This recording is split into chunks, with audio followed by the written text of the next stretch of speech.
যুবক, ওই মাকে যারা কষ্ট এখনো দাও, ওই মায়ের চোখের পানি এখনো যারা ফেলাও, ওই মায়ের কাছে সময় থাকতে গিয়া ক্ষমা চা, বেয়াদবি করিস না। ওই মায়ের অবদান তোর জীবনটা কোরবান করে দিলেও হবে না রে যুবক। আম্মা জান, আপনাদের এত মর্যাদা আল্লাহ দান করেছেন, কিয়ামতের ময়দানে আল্লাহ যদি জিজ্ঞাসা করেন, আমার দ্বীন ইসলাম নিয়ে যেই নবীরে পাঠাইলাম আমার বন্ধু আমার মুহাম্মদ, ওই মুহাম্মদ এত কষ্টে পড়িয়া দিনের দাওয়াত দিয়েছেন, আমার মুহাম্মদের সান্ত্বনা দেওয়ার জন্য কে হাত বাড়াইছো? আগে এসে দাঁড়াও। আমি কোটি কোটি মানুষের সামনে আজকে তার হাতে পুরস্কার দিব, কোটি কোটি মানুষের সামনে। একটা পুরুষ দাঁড়াতে পারবে না, সক্ষম হবে না, শক্তি হবে না। একজন নারী দাঁড়ায় বলবেন, ও আল্লাহ, তোমার বন্ধু মুহাম্মদের বিপদ কালে আমি নারী হাত বাড়াইয়া তোমার বন্ধুরে সান্ত্বনা দিয়া কালেমা পড়েছি, আমি খাদিজা। এরে আম্মা জানেরা, আপনাদের এত দাম, এত মর্যাদা, আল্লাহ যদি হাসরের ময়দানে জিজ্ঞাসা করে, দ্বীনের জন্য আমার বন্ধু মুহাম্মদ দান শহীদ করেছেন, বলো হাসরের ময়দানে আমি দেখতে চাই আমার বন্ধু মুহাম্মদের দ্বীন জিন্দা করতে গিয়া কে আগে কল্লা দিয়া দিছো বেঈমানের মোকাবেলায়। একটা পুরুষ দাঁড়াতে পারবে না, একজন নারী দাঁড়ায় যাবেন। একজন নারী দাঁড়ায় বলবেন, ও আল্লাহ, আপনার বন্ধু মুহাম্মদের দ্বীন দুনিয়ায় টিকে রাখাবার জন্য আমি কল্লা আগে দিয়েছি, আমি একজন নারী, সুমাইয়া রাদিয়াল্লাহু আনহা। এরে আম্মা জান, দ্বীনের জন্য আমার নবী জন্মভূমি থাকতে পারে নাই, মক্কা ছাড়িয়া মদিনায় গেলেন। চোখের পানি ছেড়ে কেঁদে কেঁদে নবী গভীর রাত মক্কা ছেড়ে মদিনার পথে দৌড়ায় আমার নবী। বাইতুল্লাহর গিলাফ ধরে কাঁদেন আর কয়, কাবা মনটা চায় জন্মভূমিতে থাকবো, মনে চায় না ছেড়ে যাই, কিন্তু আল্লাহর অর্ডার, আমার বংশের বেঈমানেরা থাকতে দেয় নাই, আমি বিদায় নিয়ে যাইতেছি। দ্বীনের জন্য হিজরত করার ফজিলত অনেক বেশি, অনেক বেশি, অনেক বেশি। এজন্য আল্লাহ যদি কিয়ামতের দিন জিজ্ঞাসা করেন, আমার দ্বীনের জন্য মুহাম্মদ হিজরত করেছে, আবু বকর হিজরত করেছে, বলো প্রথম হিজরত কে করছো? হাতটা দেখাও। কোটি মানুষের সামনে আমি আল্লাহ কিয়ামতে আজকে পুরস্কার দিব। একজন পুরুষ দাঁড়াতে পারবে না, একটা নারী দাঁড়াবে। সুবহানাল্লাহ। একজন নারী দাঁড়ায় বলবেন, হে আল্লাহ, তোমার বন্ধু মুহাম্মদের দ্বীন ইসলামের ঝান্ডা উঁচু রাখার জন্য আমি আমার জন্মভূমি ত্যাগ করে হিজরত করেছি। হিজরত করনেওয়ালা আমি একজন নারী, রুকাইয়া রাদিয়াল্লাহু আনহা, আমি মুহাম্মদের কন্যা।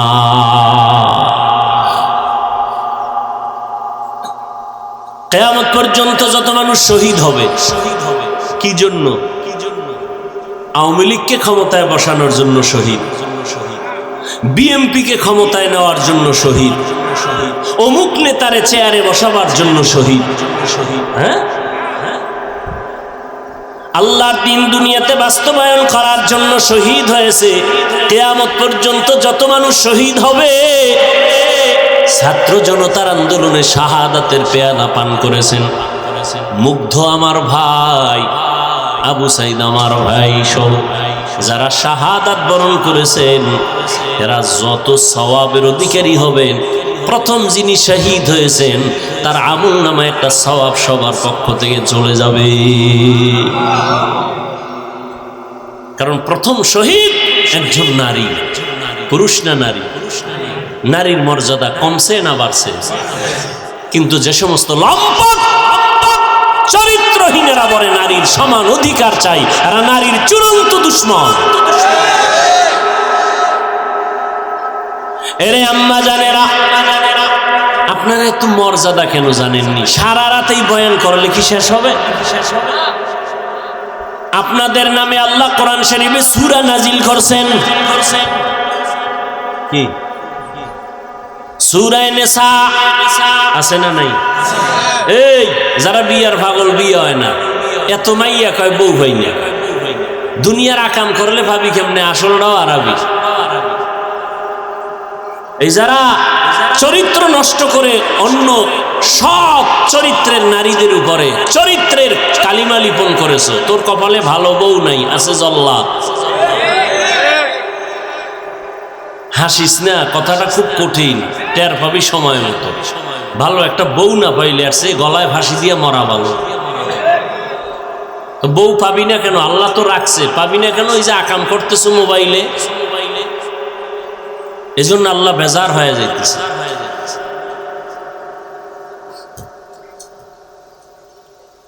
চরিত্র মানুষের অমূল্য সম্পদ।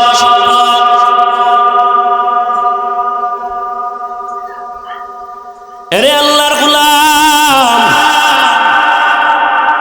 ভালো করে বুঝো, যেই সমস্ত যুবক বলে আমি ভালো পাত্রী চাই, নেককারিনী একটা মেয়ে চাই, নামাজি কোরআন পড়নেওয়ালা কন্যা চাই, পাই না, বয়স আমার চলে যাইতেছে, বিয়া হয় না। ওলামায়ে কেরাম কয় প্রতিদিন ফজরের নামাজ পড়িয়া সূরা নিসা পড়, নিসা সূরাটা পড়, নেককারিনী বিবির সন্ধান আল্লাহ ব্যবস্থা করে দিবেন। সূরা নিসা নারীদের নামের সূরা।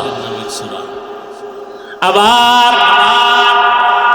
জমিনের মধ্যে একজন নারীর নাম নিয়ে আল্লাহ পাক আলাদা সূরা নাজিল করেছেন। নাম কি? সূরা মারিয়াম। ঈসা নবীর মা মারিয়ামের নামে সূরা আল্লাহ দিলেন। কে সে মারিয়াম? যে ঈসা নবীকে আল্লাহ দুনিয়ায় পাঠাইছেন, কোনো বাবা ছিল না। মারিয়ামের উপর অত্যাচার। এই মারিয়াম, এই ছেলে কই পাইছো? বাবা সারা সন্তান এটা কেমনে হয়? এই নিয়ে কিলেকিলি করে দুই দল। এক দল কয় যেহেতু ঈসার বাবা নাই, আল্লাহই তার বাবা। আর এক দল কয় যেহেতু ঈসার কোনো বাবা নাই, অতএব ঈসা যারও সন্তান। নাউজুবিল্লাহ।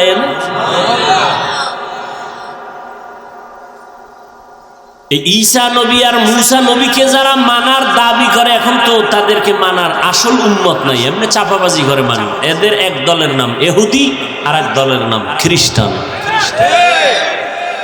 তা এরা আসলে মূলত ঈসা নবীও মানে না, মুসাও কেউ মানে না। ইসলামী আইনে মানবে মুহাম্মদকে, তাতে তো মানবে না, কল্লা ফালাই দিল ওরা মানবে না। কেন? ওদের ভিতরে জিদ, প্রতিহিংসার জিদ। মুহাম্মদ শ্রেষ্ঠ নবী ইহুদি ধর্মের নবীদের ঘরে আসলো না কেন? ইসমাইলের ঘরে আসলো কেন? এই জিদ। ভাইরা আমার, নারীদেরকে আল্লাহ এত মর্যাদা দান করেছেন, কারণ তুমি আম খাইতে চাও, আম গাছ লাগাও, গাছের যত্ন করো তো ফল ভালো হবে, ঠিক নি? তুমি দুনিয়াতে যত সন্তান আসছে সব মায়ের গর্ভ থেকে আসছে, আর আসার পরে সন্তান মায়ের কাছে সময় বেশি কাটায়। মা আর বাবার তুলনায় সন্তান মায়ের থেকে আদর্শ শিখে বেশি, কারণ বাবায় সময় দিতে পারে না, সন্তান মায়ের কাছে থাকে, মা সময় দেয়, মাকে ফলো করে। এজন্য একটা মার পাত্র যখন ভালো হবে, ফ্যাক্টরি যখন ভালো হবে, মাল ভালো হবে। মায়ের আদর্শ যখন ভালো হবে, সন্তানের আদর্শটাও ভালো হবে। এজন্য এই দুনিয়ায় যত সন্তান ভালো হয়েছে সব হলো মায়ের অবদান। এসপি সাহেবের ব্যবহার ভালো, খবর নিবেন তার মা ভালো। ওসি সাহেবের মা ভালো, খবর নিবেন তার মায়ের আদর্শ ভালো। অমুক হুজুরের ব্যবহার ভালো, খবর নিয়ে দেখবেন তার মায়ের আদর্শ ভালো। এরে আম্মা জানেরা, এ দুনিয়ায় সন্তান আল্লাহ দান করেছেন, সন্তানটাকে মানুষ বানানোর জন্য আপনার অবদান থাকতে হবে, আদর্শ থাকতে হবে, না হয় আগানো যাবে না। এজন্য মায়ের মর্যাদা অনেক বেশি। যদিও কোনো মা নবী না, কোনো মা নবী, কোনো মা নবী না, কিন্তু নবীদের মা। কিয়ামতের ময়দানে কঠিন সময়ে মা বাবার পরিচয় দিবে না, সন্তানের পরিচয় দিবে না, কেউ কাউকে আপন বলে ডাকবে না। ওই সময় জান্নাতের 8টা দরজা খোলা হয়ে যাবে, 4 জন মহিলাকে ডাকবে, আসো তোমগো হিসাব লাগবে না, ঢুকে যাও। এজন্য দুনিয়াতে টাকা পয়সা কিছুই না। কই জীবনে কম কামাই করলেন না, বাড়ি গাড়ি তুইয়া আজকে অনেকে আগুন লাগায় দিছে। জীবনভর কামাই করলেন, কি লাভ হলো সেই বাড়ি গাড়ি করিয়ে? এর পিছনে কত সময় দিলেন, না ছেলে খাইতে পারলো, না মেয়ে খাইতে পারলো, না বউ খাইতে পারলো, না আপনি খাইতে পারলেন। এই সম্পদ দিয়া লাভ নাই। এই বিল্ডিং বাদ দিয়া টিনের ঘর ভালো। কি এজন্য একটা ভালো রমণী ঘরে আনবেন, যে আপনার জীবনটাকে সুন্দর করার জন্য জীবন দিয়ে চেষ্টা করবে। যেই মহিলা ঘরে আসিয়া বলবে তোমার বেতন যে কয় টাকা, ওই টাকা আনবার 1টা টাকা বাড়তি আনলে আমাকে আলাদা হিসাব দিতে হবে, বাড়তি টাকা কোথা থেকে এনেছ। প্রত্যেকটা মা যদি ঘরের মধ্যে স্বামীর মাসের টাকা হিসাব নেয়, কোন স্বামী হারাম টাকা ঘরে ঢুকাইতে সাহস পাবে না। আম্মা জানেরা কয় আরো আনো, আরো আনো। এত বয়ানের পরেও কেন আমাদের পরিবর্তন নাই, দিল নরম নাই, চোখে পানি নাই? একমাত্র কারণ আল্লাহর আযাবের ভয় নাই। এ কারণে আপনি টুপি মাথায় না দিতে চান না, আর আমি টুপি ছাড়া চলতে চাই না। আপনি দাড়ি রাখতে চান না, আমি দাড়ি কাটতে চাই না। আল্লাহর ভয়, কখন জানি মরণ হয়ে যাবে। আল্লাহর কোরআন সত্য, গুনাহ নিয়ে কবরে গেলে আযাব হবে। এই ভয় হাজারো গালি শুনি, গালির জবাব দেই না, পায়ে ধরে ধরে বয়ান করি। ও যুবক, 5 বেলার নামাজ পড়ো, একবারও কিন্তু একটা গালি দিলাম না, আর এই কথাও বলি না যে আমরা জান্নাতে যাব তোমরা কেউ যাবা না, এমনটাও বললাম না। কওমি মাদ্রাসায় আসো, না হয় জাহান্নামে যাইবা, তাও বললাম না। স্কুল কলেজ বাদ দিয়া সবাই হুজুর হইয়া যাও, তাও বললাম না। তাবলীগ করো, চরমনাই যাও, তাও বললাম না। সব কথার শেষ কথা, তুমি স্কুলে পড়ো আলহামদুলিল্লাহ, কলেজে পড়ো আলহামদুলিল্লাহ, চাকরি করো আলহামদুলিল্লাহ, বাধা নাই। তবে দাবি আমার একটা, মা বাবার দোয়া নিয়ে, আলেমদের পরামর্শ নিয়ে, নবীর তরিকায় 5 বেলার নামাজ পড়ো, জবানকে হেফাজত করো, চরিত্রটাকে সুন্দর করো। ডাক্তার হও আমাদের গৌরব, ইঞ্জিনিয়ার হও মুসলমানের গৌরব, তুমি একজন দার্শনিক হও মুসলমানের গৌরব। কিন্তু বেয়াদব হইও না, তো আমার ঘরে থাকলেও তুমি আমার জন্য অভিশাপ। তুমি ডাক্তার দূরের কথা, বেয়াদব হইলে তুমি দুনিয়া কেন, আমার ঘরের জন্য তুমি অভিশাপ, সমাজের জন্য তুমি অভিশাপ, তুমি জাতির জন্য অভিশাপ। বেয়াদবের আরেক নাম জালেম। বলেন বেয়াদবের আরেক নাম কি? জালেম।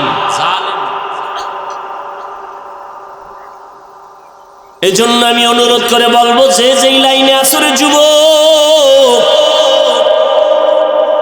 চরিত্রটা ভালো রাখিও, ভালো ব্যবহার মানুষের উপহার দিও, মা বাবার সাথে ভালো আচরণ, ওস্তাদ শিক্ষকদের সাথে ভালো আচরণ, উলামায়ে কেরামের দোয়া নিয়ে চলিও, নবীর তরিকায় 5 বেলার নামাজ পড়িও। জীবনটা সফল হবে, মরিয়া গেল তোমার নামে সুন্দর ইতিহাস লেখা হবে। চরিত্র যদি ভালো না থাকে, কেউ তোমাকে সম্মান করবে না, মহব্বত করবে না, মরে গেলে সবাই খুশি হবে। অতএব তওবা করে নাও, আল্লাহর কাছে তওবা করো। মনে মনে জীবনে কত নামাজ ছাড়লা, কত বেপরদায় চললা, কত গুনাহ করলা, হাতের দ্বারা, চোখের দ্বারা, জবানের দ্বারা, অন্তরের কল্পনার দ্বারা। আল্লাহর কাছে মনে মনে তওবা করে নাও। ও আল্লাহ, নবীরা যদি আল্লাহর এত প্রিয় বান্দা হইয়া গুনাহ থেকে বাঁচতে পারেন, সাহাবায়ে কেরাম যদি এত কষ্ট করে দ্বীনের জন্য জীবন উৎসর্গ করতে পারেন, আলেম ওলামারা পারেন, আমি কেন পারবো না? অনেক শিক্ষিত মানুষ, কিন্তু আদব নাই, কেউ তাকে পছন্দ করে না। প্রত্যেকটা জিনিসের একটা সৌন্দর্য আছে, মানুষের সৌন্দর্যের নাম আদব। লিকুল্লি শাইইন যিনাতুন ফিল ওয়ারা ওয়াজিনাতুল মারই তামামিল আদাবি। মানুষের সৌন্দর্য আদবের ভেতরে, শিক্ষা দীক্ষা কম, কিন্তু লোকটা খুব বিনয়ী, সবাই তাকে সম্মান করে, মহব্বত করে। দেখেন তো আল্লাহ নবী কি বললেন যে আদব আল্লাহ আমাকে শিখাইছেন, আমি আমেনার গর্ভ থেকে শিখে আসি নাই। তাহলে আদব শিখতে হয়। একজন বুজুর্গকে জিজ্ঞাসা করা হলো, ও বুজুর্গ, তুমি আদব শিখছো কই? কয় বেয়াদব থেকে। বেয়াদব যা করে আমি তা করি না। বেয়াদব বাম হাতে পানি পান করে, আমি বাম হাতে করি না, কারণ এটা আদব না বেয়াদবি? বেয়াদবি। যেই জিনিস যেইভাবে করা উচিত, যেই কাজ যেইভাবে করা প্রয়োজন, ওইভাবে না করাটা বেয়াদবি। যেই জিনিসটা যেখানে রাখা উচিত ওখানে না রাখা বেয়াদবি। বুঝেন না কথা? টুপি রাখবে কই? মাথায় না পায়ের নিচে? মাথায়। পায়ের নিচে রাখা। জুতা থাকবে কই? এটা মাথায় নেওয়া। বলেন না কেন? বেয়াদবি। প্রত্যেকটা জিনিসের একটা আদব আছে। পানি পান করার আদব, জুতা পরিধান করার আদব। আদবের আর এক নাম সুন্নত। বলেন আদবের আর এক নাম সুন্নত। ডান হাতে আপনি পানি পান করবেন, ডান হাতে খানা খাবেন, ডান পা আগে ঢুকবে জুতায়, আদব। এটাই সুন্নত। বাম হাতে কিছু পান করা, কিছু খাওয়া বেয়াদবি, সুন্নতের খেলাফ। আর এটা শিখতে হয়। নবী যদি শিখেন আমি কেন পারবো না? কথা বলার মধ্যে আদব। বলে কি আদব? এক নাম্বার আদব, কথা বলার আগে সালাম দাও। কথা বলার আগে সালাম দাও। একজনের সাথে মোবাইলে কথা বলবেন, আগে কি? তারপরে কালাম, তারপরে কালাম।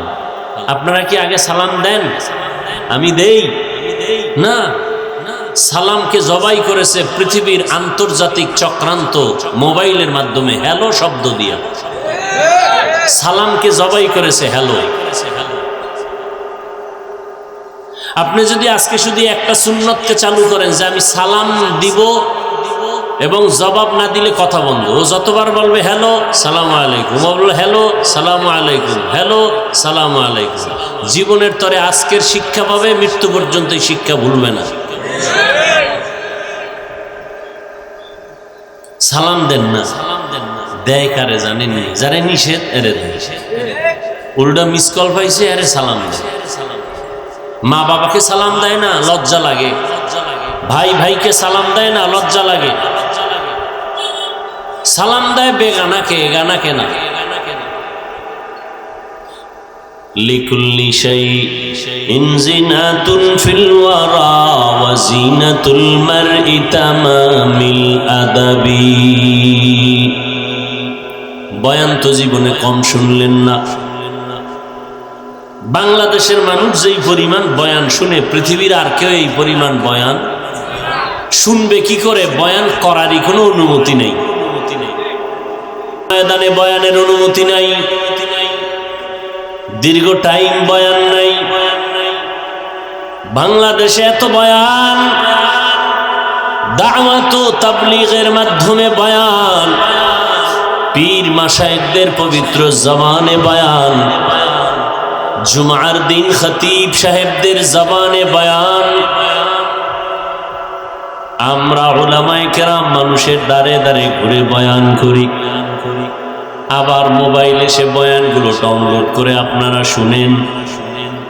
বয়ান শুনতে শুনতে এমন এক পরিস্থিতি হয়েছে এখন মানার কোনো সুযোগ নাই, এত বয়ান আপনি জানেন।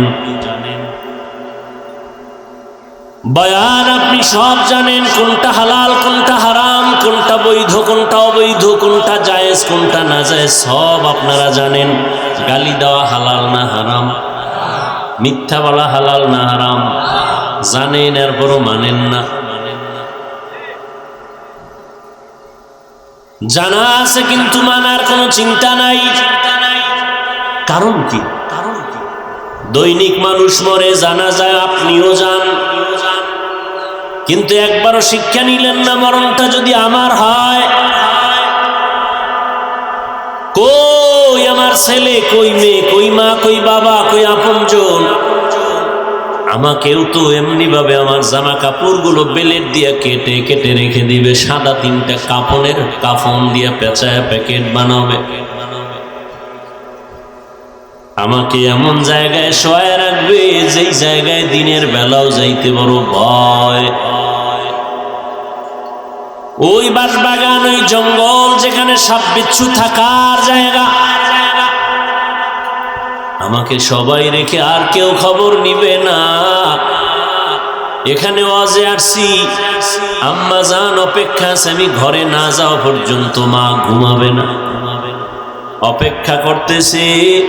কিন্তু কবরে শোয়ানোর পর মা আর কোনোদিন আমার জন্য অপেক্ষা করবে না।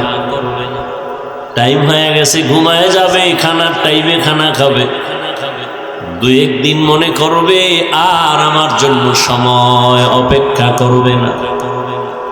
ওই অন্ধকার কবরে আমি একা, আমার এত আপন কলিজার বন্ধুটা পর্যন্ত মোবাইল থেকে নাম্বারটা ডিলিট করে ফেলল। আপন বন্ধু নাম্বার ডিলিট কেন? বন্ধু নাই, নাম্বারও নাই। কোনদিন ভুলেও আমার নাম্বারে কল দিবে না, জানে আমি মরে গেছি, আর কল দিয়া লাভ কি? আর কোনদিন ফোন করবে না। ওই অন্ধকার কবরে আমি একা পড়ে থাকবো। আদম নবী পড়ে রইলেন, 1000 বছর হয়ে গেল। সব আম্বিয়া কেরাম চলে গেলেন। আপনার আমার রহমতের নবী 1500 বছরের উপরে হয়ে গেল কবরের মধ্যে রওজা মুবারকে জিন্দা। তাদের তো কোনো গুনাহ নাই, সাহাবায়ে কেরামদের আল্লাহ অগ্রিম ক্ষমা করে দিয়েছেন। কিন্তু আপনার আমার উপায় কি? আমার চারদিকে শুধু গুনার গুনাহ, একটা নেক আমল নাই। টুকটাক যে আমল করছি সেই আমলের মধ্যে ভেজাল আর ভেজাল। একা একা যখন নামাজ পড়ি, 10 রাকাত নামাজে আবার 1 মিনিট লাগে না। মানুষের সামনে যখন আমি নামাজে দাঁড়াই, আমার 4 রাকাত নামাজ 3 মিনিটেও শেষ হয় না। নামাজটা মানুষের দেখানোর জন্য পড়েছি, দান করছি তাও মানুষকে দেখানোর জন্য। মারহাবা পাবো, সম্মান করবে, চেহারা গায়ে দিবে। বাইতুল্লাহ হজ কইরে আসছি, মানুষ আমারে আলহাজ না বললে মনে কষ্ট লাগে। মানুষের জানান দেওয়ার জন্য আমি হজ করেছি। জীবনে কোনো ভালো নেক আমল আমার নাই। আমি আজকে জোহরের নামাজের পরে, গতকাল আমি আমার মাদ্রাসার আসাতেজায়ে কেরাম শিক্ষক বৃন্দরে নিয়ে বললাম, আল্লাহ যদি কিয়ামতের দিন জিজ্ঞাসা করে, ও বান্দা তোর জীবনের সব গুনাহ মাফ, একটা ছোট্ট একটা আমল আমাকে দেখা, যেই আমলটা তুই আমি আল্লাহর জন্য দায়মি ভাবে করেছো, একটা ছোট আমল দেখা, তোরে মাফ করে দেব। জীবনে যা করছো সব মাফ। ছোট্ট একটা আমল দেখা, যে আমলটা তুই সব সময় করছো আমার জন্য। একটু চিন্তা করেন তো, এমন কি আমল করছেন জীবন? সুযোগ আসিল করার, মা আসিল, মার সাথে ব্যবহার ভালো করতেন। আল্লাহকে যদি বলতেন, আল্লাহ এই আমলটার উসিলা মাফ করো, তাও করেন নাই।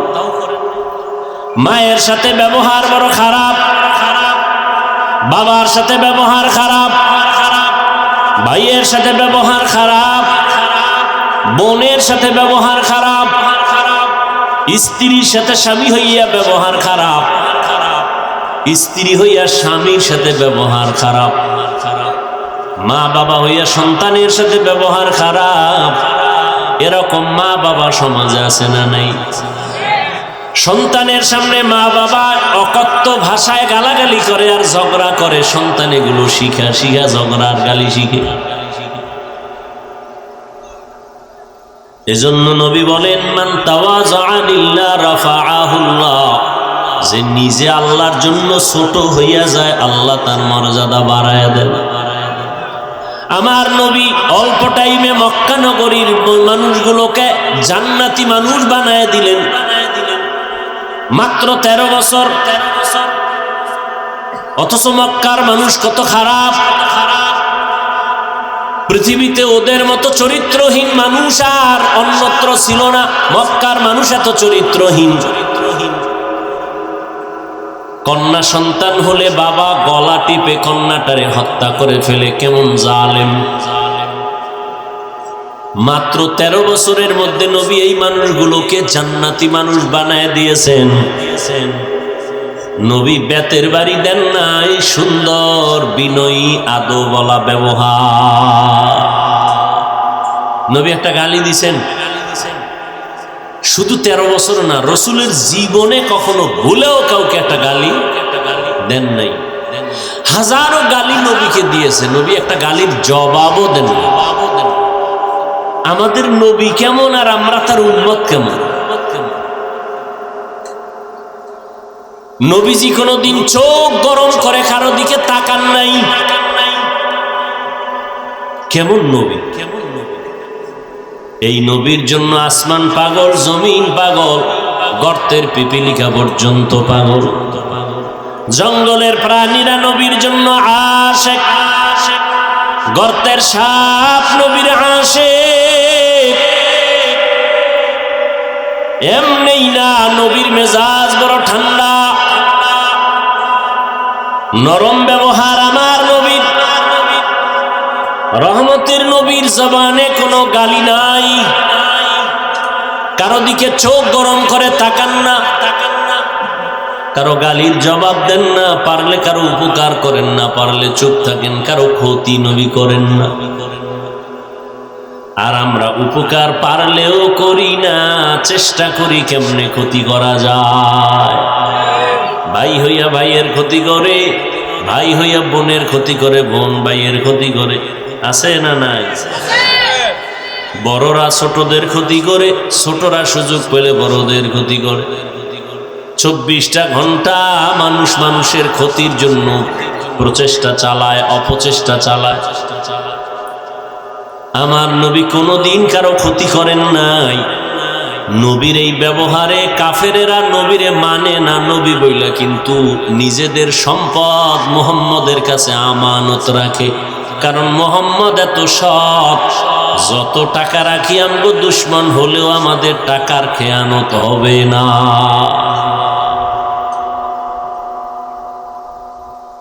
এত বয়ান চলতেছে, আমলের পরিবর্তন করি।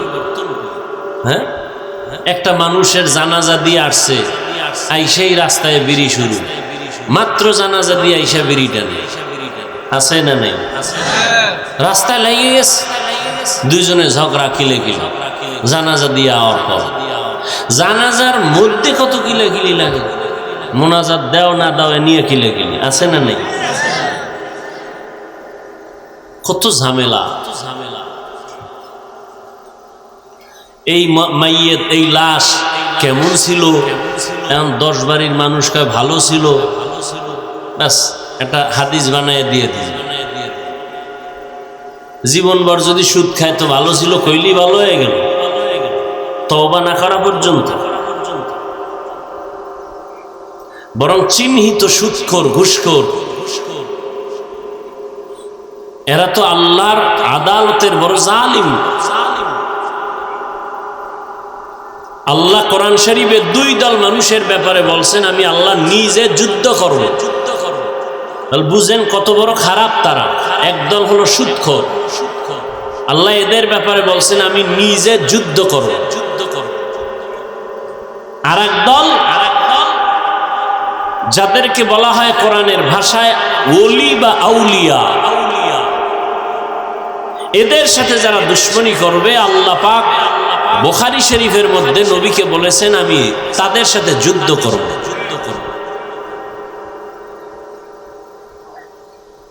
এত বয়ানের পরেও কেন পরিবর্তন নাই আমাদের? মাদ্রাসা আগের থেকে বেড়ে গেছে, তাবলীগ বাড়লো, কিন্তু কই সুদের কারবার কমছে নাকি? কমছে? বেনামাজি কমছে? অনেক বেড়ে গেছে। মাদ্রাসা বাড়লো, ওয়াজ মাহফিল বাড়লো, পীর মুরিদি বাড়লো, তাবলিগ বাড়লো, মসজিদ বাড়লো, তারপরেও কিন্তু নেক আমলের রাস্তা বড় দুর্বল হয়ে গেছে। এর একমাত্র কারণ বয়ান শুনি, বয়ান করি, কিন্তু আসল আল্লাহর আযাবের ভয় আপনার আমার অন্তরে নাই। এই জন্য আল্লাহ বারবার বারবার কোরআন শরীফের মধ্যে বয়ান করেন, আমাকে ভয় করো, আমাকে ভয় করো, আমাকে ভয় করো। ইয়া আইয়ুহাল্লাযীনা আমানুত্তাকুল্লাহ, ও মুমিন। কোন বেঈমানকে আল্লাহ বলেন নাই, মুমিনকে বললেন আমাকে ভয় কর। কারণ ছাত্র যদি শিক্ষকের ভয় না করে, কোনদিন ওই ছাত্র শিক্ষকের সামনে ভালো আচরণ করার সুযোগ পাবে না। সন্তান যদি মা বাবাকে ভয় না করে, কোনদিন মা বাবার সামনে সন্তান অন্যায় করতে দ্বিধা করবে না। যেই সন্তান মা বাবাকে ভয় করে চলে, ওই সন্তান মা বাবার সামনে অপরাধ করে না। যেই ছাত্র শিক্ষকের অন্তর থেকে ভয় করে, ওই ছাত্র কখনো শিক্ষকের সামনে অন্যায় করে না। ঠিক যেই মানুষগুলো আমার আল্লাহর আযাবের ভয় অন্তরে জমা রাখিয়া চলবে, ওই বান্দা দুনিয়ার কোনো লোভে পড়ে গুনার কাছেও যাবে না। কারণ আযাবের ভয়, শাস্তির ভয়। হ্যাঁ, আপনি এত বয়ান জানেন, শুনেন, অথচ আপনি আজকে ফজর পড়েন নাই, জোহর পড়েন নাই, আসর পড়েন নাই, মাগরিব পড়েন নাই, এশার নামাজ মাঠে হয়েছে, অনেকে নামাজ পড়ে নাই। আমি আল্লাহর ভয়ে টুপি ফালাইতে চাই না। আর আপনিও মুসলমান, আপনি আল্লাহর গোলাম, আপনি আখিরি নবীর উম্মত, আপনি টুপি মাথায় দিতেই চান না। আমার গলায় চুরি লাগবে, কখনো দাড়ি কাটতে চাই না। আর আপনার পাও ধইরা বুঝানোর পরও আপনি দাড়ি রাখতেই চান না। বিষয়টা কি? আপনিও মুসলমান, আমিও মুসলমান, আপনার আল্লাহ আমার আল্লাহ এক, আপনার নবী আমার নবী এক, আপনার কোরআন আমার কোরআন এক, আপনার ধর্ম আমার ধর্ম এক, আপনার কাবা আমার কাবা। বলেন আলাদা? তাহলে আপনি কেন দাড়ি রাখবেন না? আমি কেন আপনাকে দাড়ির বয়ান করা লাগবে? বলেন তাহলে আমি কি ভুলের মধ্যে আছি, নাকি আপনি সঠিক, নাকি আপনি ভুলের মধ্যে আছেন আমি সঠিক? সমাধানে আসেন তাড়াতাড়ি। যদি বলেন দাড়ির কামাই আমরা সঠিক, দলিল দেখান কোরআন হাদিস থেকে, আমিও দাড়ি কেটে ফেলবো। ঝামেলা কমায় দেন তাড়াতাড়ি। কোরআন হাদিসের দলিল চাইলাম কেন? কারণ দুনিয়াতে সব কিতাবে ভুল আছে, আমার আল্লাহর কিতাব আর হাদিসের মধ্যে কোনো ভুল নাই। আছে? থাকলে এখন কোরআন শরীফ জ্বালায় দিল, এখন দাড়ি কেটে ফেলবো, আল্লাহর বিরুদ্ধে বয়ান শুরু করবো যে আল্লাহ নাই। আমগো সব কথার মূল পুঁজি কোরআন শরীফ। ওই কোরআন সত্য, আমাদের বয়ান সত্য। আল্লাহ আছেন সত্য, গুনাহগারেরা জাহান্নামে যাবে সত্য, নেক আমলওয়ালারা জান্নাতে যাবে তাও সত্য। বাস, আমিও মুসলমান, আপনিও মুসলমান। কেন আপনাকে পাও ধরে বয়ান করতে হবে? করার পরেও কেন আপনি নামাজ পড়বেন না? বলেন। আমি মরিয়া গেল নামাজ সারি না, সারার কোনো সুযোগ নাই। কষ্ট হলেও দাঁড়াইয়া না পারলে বৈশা নামাজ পড়ি, বৈশা যদি না পারি অসুস্থ হয়ে গেলে শুয়ে শুয়ে হলেও নামাজ আদায় করি। আপনি সুস্থ আছেন, আপনি কেন নামাজ পড়বেন না? আজান হলে তাড়াতাড়ি মসজিদে দৌড়াই, আপনি কেন মসজিদে যেতে চান না? কারণটা কি? আমরা বেগানা দেখলে চোখ অন্যদিকে ঘুরায় নেই, পর্দা করার চেষ্টা করি। আপনি কেন পর্দা করতে চান না? আমি টুপি ফেলতে চাই না, আর আপনি টুপি দিতে চান না। আমি দাড়ি রাখতে চাই, কাটতে চাই না, আপনি দাড়ি রাখতে চান না। কারণটা কি একটু বলেন? আসলে কি আল্লাহর কোরআন মিথ্যা মনে মনে ভাবছেন? হুজুরদের কথা এগুলো সব অনর্থক হয়ে যাবে। ও যুবক, আল্লাহ বিবেক দিছে, কুত্তা শুয়ারের আল্লাহ ভালো মন্দ যাচাই করার বিবেক দেয় নাই। ভালো করে বুঝো, আমি হাফিজুর রহমানের কথা তুমি সন্দেহ করো, মেনে নিলাম, কিন্তু লক্ষ লক্ষ লক্ষ লক্ষ নবীরা মিথ্যা বলতে পারেন না। কোটি কোটি লক্ষ লক্ষ সাহাবায়ে কেরাম, কোটি কোটি আলেমরা মিথ্যা বলতে পারেন না। আল্লাহ তো মাঝে মাঝে দেখাইও দেন, যারা মারাত্মক গুনাহ নিয়ে কবরে গেছে তাদের কবরে আযাব আর জাহান্নামের আগুন, তাও অনেক সময় দুনিয়ায় দেখা গেছে। আর যারা নেক আমল নিয়ে কবরে গেছে তাদের কবরের লাশ 30 বছর পরে ভেঙে গেছে, লাশ বের হয়ে গেছে, কাফনটা পর্যন্ত তাজা পাওয়া গেছে, সাদা কাফনে একটা কাদার দাগ লাগে নাই।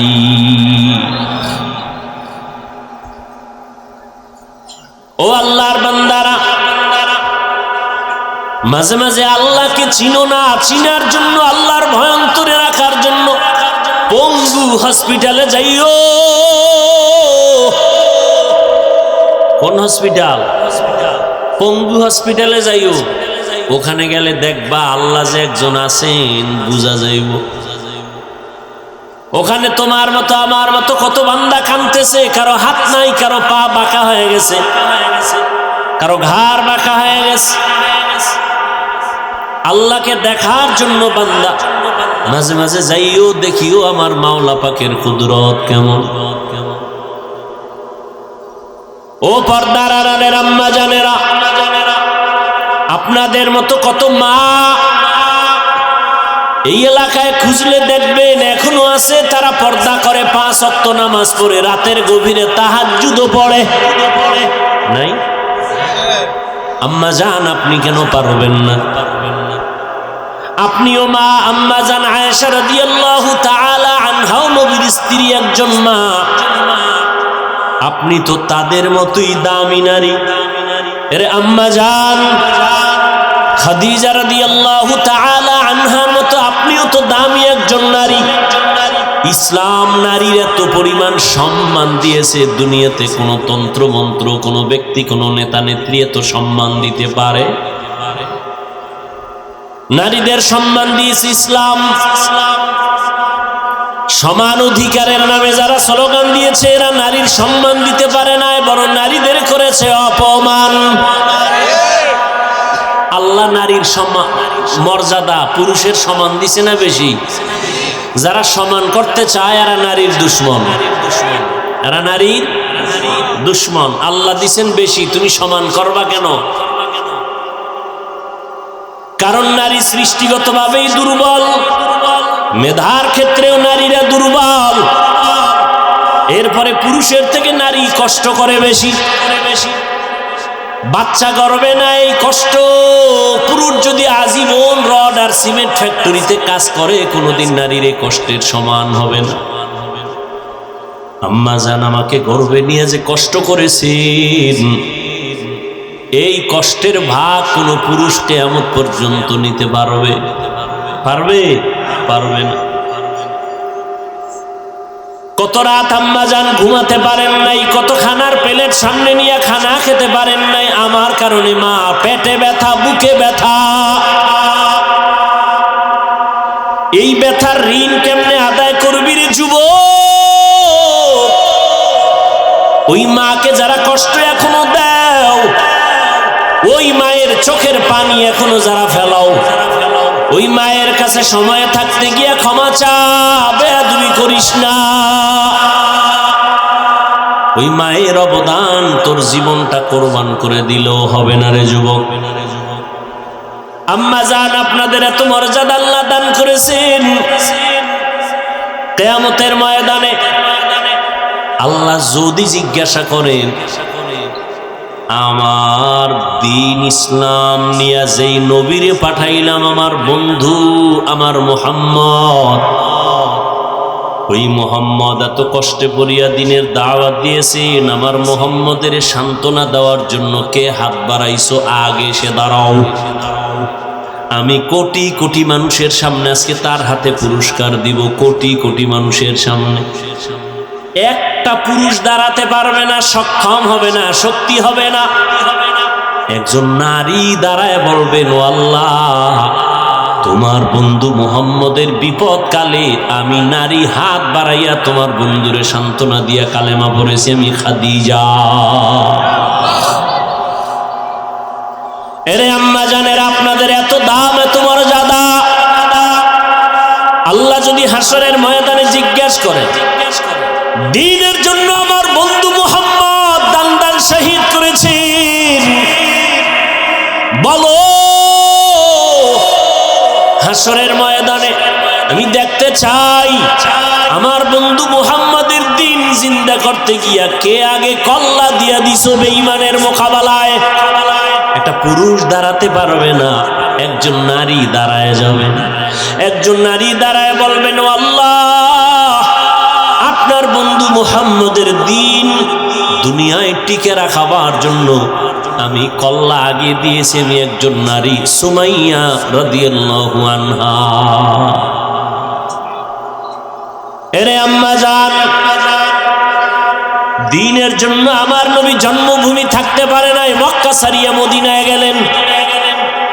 চোখের পানি ছেড়ে কেঁদে কেঁদে নবী গভীর রাত মক্কা ছেড়ে মদিনার পথে দৌড়ায় আমার নবী।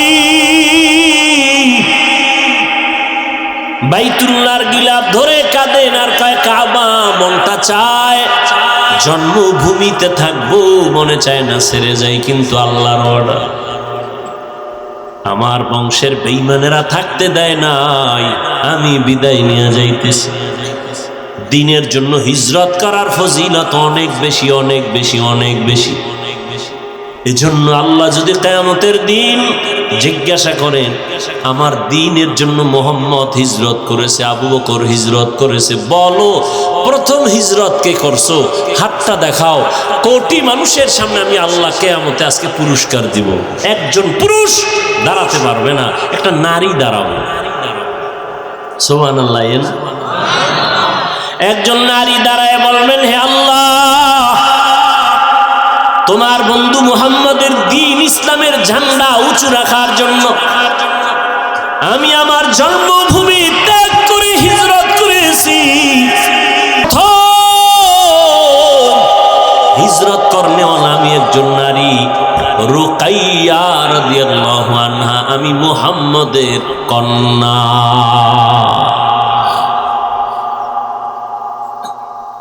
কিয়ামত পর্যন্ত যত মানুষ শহীদ হবে, কি জন্য? আওয়ামী লীগকে ক্ষমতায় বসানোর জন্য শহীদ, বিএনপিকে ক্ষমতায় নেওয়ার জন্য শহীদ, অমুক নেতারে চেয়ারে বসাবার জন্য শহীদ। হ্যাঁ, আল্লাহর দ্বীন দুনিয়াতে বাস্তবায়ন করার জন্য শহীদ হয়েছে। কিয়ামত পর্যন্ত যত মানুষ শহীদ হবে, ছাত্র জনতার আন্দোলনে শাহাদাতের পেয়ালা পান করেছেন। মুগ্ধ আমার ভাই, আবু সাইদ আমার ভাই সহ যারা শাহাদাত বরণ করেছেন, এরা যত সওয়াবের অধিকারী হবেন। প্রথম যিনি শহীদ হয়েছেন তার আমল নামায় একটা সওয়াব সবার পক্ষ থেকে চলে যাবে, কারণ প্রথম শহীদ একজন নারী। পুরুষ না নারী? নারীর মর্যাদা কমছে না বাড়ছে? কিন্তু যে সমস্ত লম্পট চরিত্রহীনেরা বলে নারীর সমান অধিকার চাই, এরা নারীর চূড়ান্ত দুশ্মন। এরে আম্মা জানেরা, আপনারা এত মর্যাদা কেন জানেননি? সারা রাতেই বয়ান করলে কি শেষ হবে?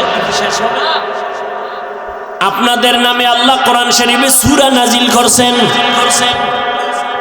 কি সূরা নিসা আছে না নাই? এই যারা বিয়ার পাগল, বিয়ে হয় না, এত মাইয়া কয় বউ হয় না, দুনিয়ার আকাম করলে ভাবি কেমনে আসলটাও আরবি। এই যারা চরিত্র নষ্ট করে অন্য সব চরিত্রের নারীদের উপরে চরিত্রের কালিমা লিপন করেছো, তোর কপালে ভালো বউ নাই, আছে জল্লাদ। হাসিস না, কথাটা খুব কঠিন, টের পাবি সময় মতো। ভালো একটা বউ না পাইলে আর সে গলায় ফাঁসি দিয়ে মরা ভালো। তো বউ পাবি না কেন? আল্লাহ তো রাখছে, পাবি না কেন? ওই যে আকাম করতেছো মোবাইলে, এজন্য আল্লাহ বেজার হয়ে যাইতেছে।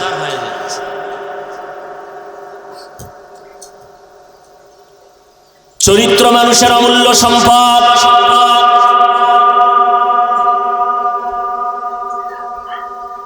এরে আল্লাহর গোলাম, ভালো করে বুঝো, যেই সমস্ত যুবক বলে আমি ভালো পাত্রী চাই, নেককারিনী একটা মেয়ে চাই, নামাজি কোরআন পড়নেওয়ালা কন্যা চাই, পাই না, বয়স আমার চলে যাইতেছে, বিয়া হয় না। ওলামায়ে কেরাম কয় প্রতিদিন ফজরের নামাজ পড়িয়া সূরা নেসা পড়, নেসা সূরাটা পড়, নেককারিনী বিবির সন্ধান আল্লাহ ব্যবস্থা করে দিবেন। সূরা নেসা নারীদের নামের সূরা। আবার জমিনের মধ্যে একজন নারীর নাম নিয়ে আল্লাহ পাক আলাদা সূরা নাজিল করেছেন। নাম কি? সূরা মারিয়াম। ঈসা নবীর মা মারিয়ামের নামে সূরা আল্লাহ দিলেন। কে সে মারিয়াম? যে ঈসা নবীকে আল্লাহ দুনিয়ায় পাঠাইছেন, কোনো বাবা ছিল না। মারিয়ামের উপর অত্যাচার। এই মারিয়াম, এই ছেলে কই পাইছো? বাবা সারা সন্তান এটা কেমনে হয়? এই নিয়ে কিলিকিলি করে দুই দল। এক দল কয় যেহেতু ঈসার বাবা নাই, আল্লাহই তার বাবা। আর এক দল কয় যেহেতু ঈসার কোনো বাবা নাই, অতএব ঈসা যারও সন্তান। নাউজুবিল্লাহ।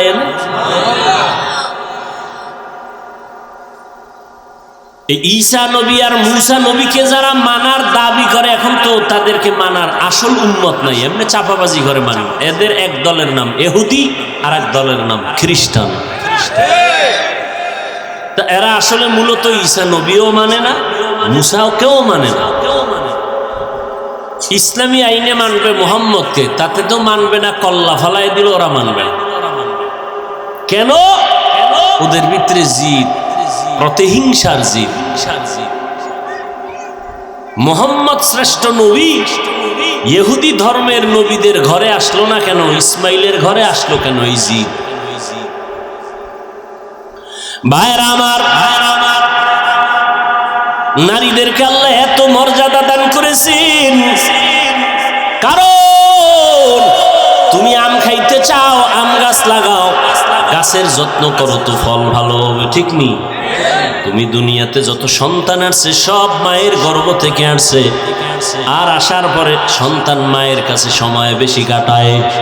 মা আর বাবার তুলনায় সন্তান মায়ের থেকে আদর্শ শিখে বেশি, কারণ বাবায় সময় দিতে পারে না, সন্তান মায়ের কাছে থাকে, মা সময় দেয়, মাকে ফলো করে। এজন্য একটা মার পাত্র যখন ভালো হবে, ফ্যাক্টরি যখন ভালো হবে, মাল ভালো হবে। মায়ের আদর্শ যখন ভালো হবে, সন্তানের আদর্শটাও ভালো হবে। এজন্য এই দুনিয়ায় যত সন্তান ভালো হয়েছে সব হলো মায়ের অবদান। এসপি সাহেবের ব্যবহার ভালো, খবর নিবেন তার মা ভালো। ওসি সাহেবের মা ভালো, খবর নিবেন তার মায়ের আদর্শ ভালো। অমুক হুজুরের ব্যবহার ভালো, খবর নিয়ে দেখবেন তার মায়ের আদর্শ ভালো। এরে আম্মা জানেরা, এ দুনিয়ায় সন্তান আল্লাহ দান করেছেন, সন্তানটাকে মানুষ বানানোর জন্য আপনার অবদান থাকতে হবে, আদর্শ থাকতে হবে, না হয় আগানো যাবে না। এই জন্য মায়ের মর্যাদা অনেক বেশি। যদিও কোনো মা নবী না, কোনো মা নবী, কোনো মা নবী না, কিন্তু নবীদের মা। কিয়ামতের ময়দানে কঠিন সময়ে মা বাবার পরিচয় দিবে না, সন্তানের পরিচয় দিবে না, কেউ কাউকে আপন বলে ডাকবে না। ওই সময় জান্নাতের 8টা দরজা খোলা হয়ে যাবে, 4 জন মহিলাকে ডাকবে, আসো তোমরা হিসাব লাগবে না, ঢুকে যাও। এজন্য দুনিয়াতে টাকা পয়সা কিছুই না। কই জীবনে কম কামাই করলেন না, বাড়ি গাড়ি তুইয়া আজকে অনেকে আগুন লাগায় দিছে। জীবনভর কামাই করলেন, কি লাভ হলো সেই বাড়ি গাড়ি করিয়ে? এর পিছনে কত সময় দিলেন, না ছেলে খাইতে পারলো, না মেয়ে খাইতে পারলো, না বউ খাইতে পারলো, না আপনি খাইতে পারলেন। এই সম্পদ দিয়া লাভ নাই। এই বিল্ডিং বাদ দিয়া টিনের ঘর ভালো কি? এজন্য একটা ভালো রমণী ঘরে আনবেন, যে আপনার জীবনটাকে সুন্দর করার জন্য জীবন দিয়া চেষ্টা করবে। যেই মহিলা ঘরে আসিয়া বলবে তোমার বেতন যে কয় টাকা, ওই টাকা আনবার, একটা টাকা বাড়তি আনলে আমাকে আলাদা হিসাব দিতে হবে, বাড়তি টাকা কোথা থেকে এনেছ।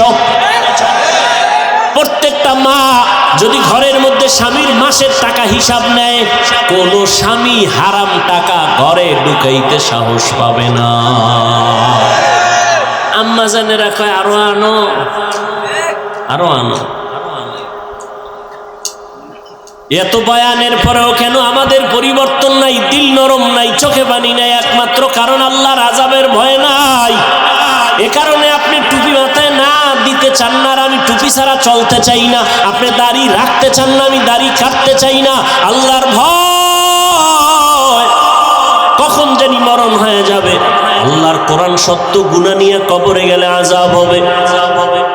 এই ভয়, হাজারো গালি শুনি, গালির জবাব দেই না, পায়ে ধরে ধরে বয়ান করি। ও যুবক, 5 বেলার নামাজ পড়ো, একবারও কিন্তু একটা গালি দিলাম না, আর এই কথাও বলি না যে আমরা জান্নাতে যাব তোমরা কেউ যাবা না, এমনটাও বললাম না। কওমি মাদ্রাসায় আসো, না হয় জাহান্নামে যাইবা, তাও বললাম না। স্কুল কলেজ বাদ দিয়ে সবাই হুজুর হইয়া যাও, তাও বললাম না। তাবলীগ করো, চরমনাই যাও, তাও বললাম না। সব কথার শেষ কথা, তুমি স্কুলে পড়ো আলহামদুলিল্লাহ, কলেজে পড়ো আলহামদুলিল্লাহ, চাকরি করো আলহামদুলিল্লাহ, বাধা নাই। তবে দাবি আমার একটা, মা বাবার দোয়া নিয়ে, আলেমদের পরামর্শ নিয়ে, নবীর তরিকায় 5 বেলার নামাজ পড়ো, জবানকে হেফাজত করো, চরিত্রটাকে সুন্দর করো। ডাক্তার হও আমাদের গৌরব, ইঞ্জিনিয়ার হও মুসলমানের গৌরব, তুমি একজন দার্শনিক হও মুসলমানের গৌরব। কিন্তু বেয়াদব হইও না, তো আমার ঘরে থাকলেও তুমি আমার জন্য অভিশাপ। তুমি ডাক্তার দূরের কথা, বেয়াদব হইলে তুমি দুনিয়া কেন, আমার ঘরের জন্য তুমি অভিশাপ, সমাজের জন্য তুমি অভিশাপ, তুমি জাতির জন্য অভিশাপ। বেয়াদবের আরেক নাম জালেম। বলেন, বেয়াদবের আরেক নাম কি? জালেম। এজন্য আমি অনুরোধ করে বলবো, যে যেই লাইনে আসরে যুবক, চরিত্রটা ভালো রাখিও, ভালো ব্যবহার মানুষের উপহার দিও, মা বাবার সাথে ভালো আচরণ, ওস্তাদ শিক্ষকদের সাথে ভালো আচরণ, উলামায়ে কেরামের দোয়া নিয়ে চলিও, নবীর তরিকায় 5 বেলার নামাজ পড়িও। জীবনটা সফল হবে, মরিয়া গেল তোমার নামে সুন্দর ইতিহাস লেখা হবে। চরিত্র যদি ভালো না থাকে, কেউ তোমাকে সম্মান করবে না, মহব্বত করবে না, মরে গেলে সবাই খুশি হবে। অতএব তওবা করে নাও, আল্লাহর কাছে তওবা করো মনে মনে। জীবনে কত নামাজ ছাড়লা, কত বেপরদায় চললা, কত গুনাহ করলা, হাতের দ্বারা, চোখের দ্বারা, জবানের দ্বারা, অন্তরের কল্পনার দ্বারা। আল্লাহর কাছে মনে মনে তওবা করে নাও। ও আল্লাহ, নবীরা যদি আল্লাহর এত প্রিয় বান্দা হইয়া গুনাহ থেকে বাঁচতে পারেন, সাহাবায়ে কেরাম যদি এত কষ্ট করে দ্বীনের জন্য জীবন উৎসর্গ করতে পারেন, আলেম ওলামারা পারেন, আমি কেন পারবো না? আমি তো মুসলমান, আমার পরিচয় আমি আখিরি নবীর উম্মত, আমার পরিচয় আমি একজন ঈমানদার মুমিন, আমার পরিচয় আমি একজন আল্লাহর নবীর আখিরি নবীর উম্মত, আমার পরিচয় আমি একজন মুসলমানের সন্তান, আমার পরিচয় আমি একজন উলামায়ে কেরামের বন্ধু। অতএব আর নামাজ ছাড়া যাবে না, বেপরদায় চলা যাবে না, দাড়ি কাটা যাবে না। তবে এটাও সত্য কথা, সবার কপালে তওবা নসিব হবে না, সবাই তওবার দরজাও খুঁজে পাবে না। আল্লাহ যাদের কবুল করবেন, যারা দিল থেকে তওবার নিয়ত করবে, আল্লাহ তাদের জন্য রাস্তা খুলে দিবেন। এখনো যাদের সময় আছে, তওবার নিয়ত করো। মরিয়া গেলে আর নামাজ ছাড়বা না, বেপরদায় চলবা না, মা বাবাকে কষ্ট দিবা না, নবীর তরিকার বাহিরে চলবা না। তওবা করার মতো যদি কারো অন্তর তৈরি হয়, খাঁটি নিয়ত থাকে, মুনাফিকি না থাকে, তওবার নিয়তে দুটো হাত আমার আল্লাহকে দেখায় দাও। আয় আল্লাহ, হাতগুলো কবুল করে নেন, তওবা কবুল করে নেন, তওবার উপরে মজবুত হইয়া চলার তৌফিক দান করেন। আমিন।